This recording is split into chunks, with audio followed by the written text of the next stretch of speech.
देवी सीता के पिता राजा जनक को क्यों जाना पड़ा नर्क। दोस्तों, पद्म पुराण के पाताल खंड के अध्याय 18-19 के अनुसार माता सीता के पिता, जो कि धर्मात्मा माने जाते हैं, उन्हें भी नर्क का रास्ता देखना पड़ा था। पर क्या आप जानते हैं आखिर किस भूल के कारण उन्हें नर्क जाना पड़ा?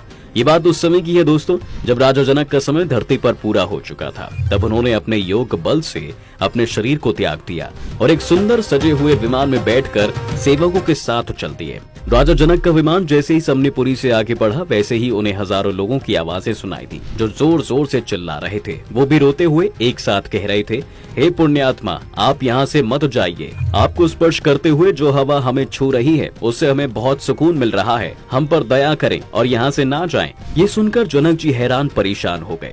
इतने सारे लोगों की चीख पुकार ने उनके मन को दुखी कर दिया था। उन्होंने यमराज से पूछा कि ये सब लोग कौन हैं और ये इतने दर्द में क्यों हैं?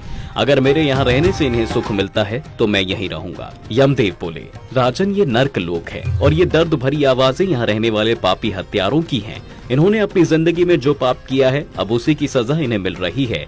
यहाँ उन लोगों की आत्माओं को यातनाएं दी जा रही हैं जिन्होंने दूसरों को कलंकित किया था, चोरी डकैती की है, शादीशुदा होते हुए दूसरी स्त्री के साथ प्रेम किया है। इतना ही नहीं, यहाँ वो लोग भी शामिल हैं जिन्होंने अपने दोस्त को धोखा दिया है, अपने भाइयों की जायदाद हड़पी है। ऐसे कई पाप करने वालों को यहाँ सजा देने के लिए लाया गया है। ऐसे में आप यहाँ नहीं रह सकते, क्योंकि आप एक पुण्य आत्मा हैं और आपकी जगह दिव्य लोक में है। जनक जी ने कहा, मैं यहाँ से गुजर रहा था, जो इन्हें इतना सुख मिला, जरा सोचिए, मेरा यहाँ रुकने से इन्हें कितना आराम मिलेगा। मैं इतने लोगों को दर्द में छोड़कर यहाँ से कैसे जा सकता हूँ? ये मेरे धर्म के खिलाफ है।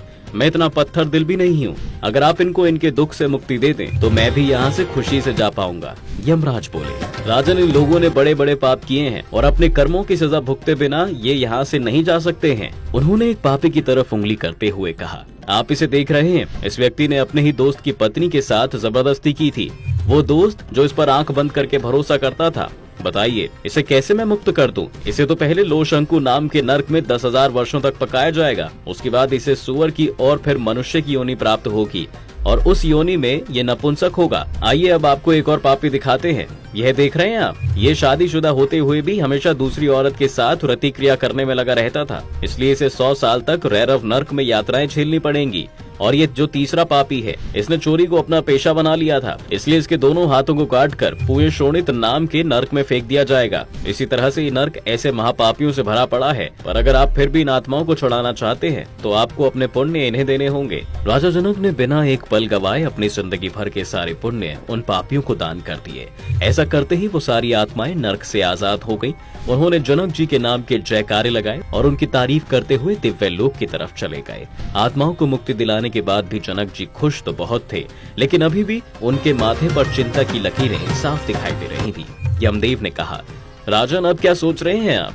जनक जी बोले, यमदेव, आप तो सब पहले से जानते थे, धार्मिक पुरुषों का यहाँ आना होता ही नहीं। फिर आप मुझे इस रास्ते से क्यों लाए? आखिर में मुझे भी नर्क आना पड़ा और यहाँ आकर दुख भी सहना पड़ा। इसका क्या मतलब है? यमदेव ने मुस्कुराते हुए कहा, राजन, आपने अपनी जिंदगी में एक गलती की थी और आपको जो यहाँ आकर दर्द सहना पड़ा, ये उसी गलती की सजा थी। राजा जनक बोले, मैंने ऐसा क्या पाप कर दिया था? तब यमराज ने उन्हें बताया कि एक बार आपने चरती हुई गाय को रोक दिया था, यानी कि जब वो अपना भोजन कर रही थी, आपने उसको बीच में ही रोक दिया था। इसलिए आपको नर्क का दरवाजा देखना पड़ा। आप यहाँ आकर अब उस पाप से मुक्त हो चुके हैं और आपके कारण जो पापी आत्माओं को मुक्ति मिली है, उससे भी आपके पुण्य और बढ़ गए हैं। अब चलिए, आपका दिव्यलोक में इंतजार हो रहा है। इसके बाद दोस्तों यमराज जी जनक को लेकर स्वर्ग लोक चले गए। तो दोस्तों, आपको ये वीडियो कैसा लगा हमें कमेंट करके जरूर बताएं और साथ ही इस वीडियो को ज्यादा से ज्यादा शेयर करके अपने तथा अपनों का भी भला करें।